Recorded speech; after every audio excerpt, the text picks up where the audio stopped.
তাহলে তুমি যদি আমাকে নাম টাম কিছু না দাও তাহলে যদি কেউ সাহায্য করতে এখন বলে বিদেশ ফেরত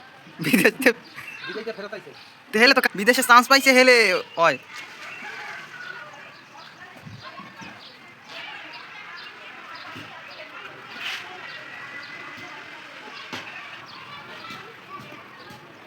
এই